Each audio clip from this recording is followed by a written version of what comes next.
What's up, everybody? It's Michael Scotto, Senior NBA Insider for HoopsHype.com, alongside Ciro Aseo. And today we're here at the HSS Training Center here in Barclays Center, home of the Brooklyn Nets. But today it's home for the Elite 24, Under Armour's top young prospects in the high school ranks. And Ciro, we saw a lot of talent today on the floor. I was curious who you thought stuck out the most when you look at some of these young guys coming up through the ranks. Well, for today, I thought when we looked at the best guy ranked here, Nate Ament, according to 24/7 Sports, he's the 7th best player in the nation. And he told us, somebody that he compares himself to Jason Tatum, and that seems to be the person that a lot of campers here said was the guy that they compared themselves to. But again, 6'8", 6'9" frame. He's a little skinny right now, but he has the modern day game you want. A guy who can shoot, dribble, and pass, and also play defense and compete on both ends of the floor, which is huge. Outside of that, obviously, the New Zealand Breakers' new NBL rising star, which is Karim Lopez, the Mexican phenom himself. He's a guy who talked about versatility. That was another big word here. He's a guy that can play every position. He said if he had to choose one, it's a 3. I like his size, physical profile, 17. He looked built. Now, after that, Duran Rippey Jr., that kid got sticks, okay? Moves side to side real well, knows how to hit a dribble move. And the shot, the floater, he looks confident. There was never a moment that he looked like he shook or not confident in himself. Outside of that, Xavier Stan was one of my favorite bigs out here. Good motor, looks like he goes out, attacks the rim, just plays with a lot of energy. Malachi Monroe didn't flash as much, but you saw the athleticism. And my God, Christopher Washington Jr., he might look young, but they'll jump out this gym. And the shot looks real. But that was really it for me. It's interesting. You mentioned a couple of names. My Scotto 6 I'm going with. First off, I'll go in reverse order. You touched on Xavier Stanton. To me, one of the most active players here, for sure, at the Elite 24. It seemed like every other play he was contesting a shot, certainly blocked a ton of shots at the rim, extreme verticality, a big-time athlete. A little skinny, got to add some weight to the core, certainly, as does any high school kid. But there's a lot of raw potential there with him. Not afraid to go up for a dunk at all, certainly. He stood out to me both in the practice and the scrimmage sessions here. Another guy I thought really stood out was Shon Abaev. This young man, to me, was the best player on the floor for his team. Has good size, was able to handle the ball in pick-and-roll sets, also was able to get to the rim off the dribble.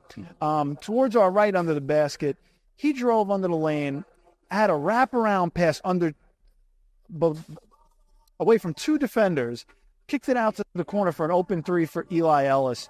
And I was very impressed with him. And Eli Ellis was another guy that stuck out for me, and I know that Ciro's laughing because all throughout the day, reminded me of a young Scotto. This guy emptied the clip. I mean, he was pulling up from 3-point range without reckless abandonment, and I think when he looks ahead towards the college game, that's going to be a standout skill for him.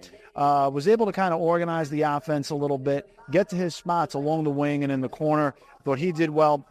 Mozzie Mosley was another guard I thought extremely wiry, twitchy, but in pick and roll, could get to the basket, find teammates as well.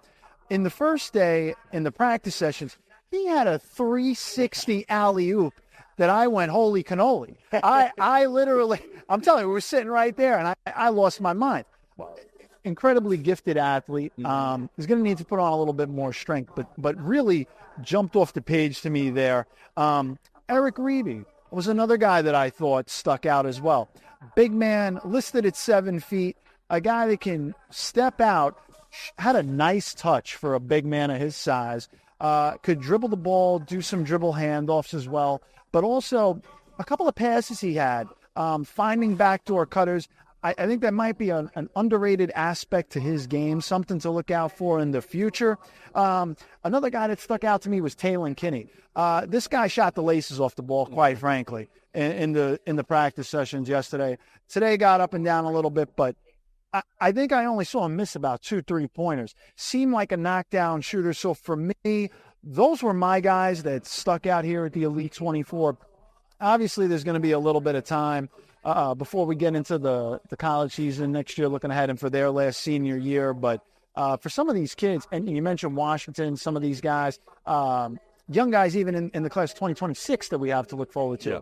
So was a little bit of a foreshadowing here. A lot of NBA scouts and executives here on hand in HSS Training Center to get a look at the future guys coming up.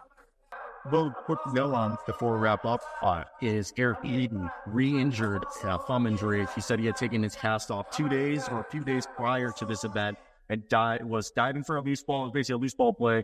His thumb got under and doesn't know the extent of it, but it seems like it occurred, that injury. And He had ice a little bit after, but was gracious enough to give us a nice exclusive interview, which we will share as well on Hoops Hype.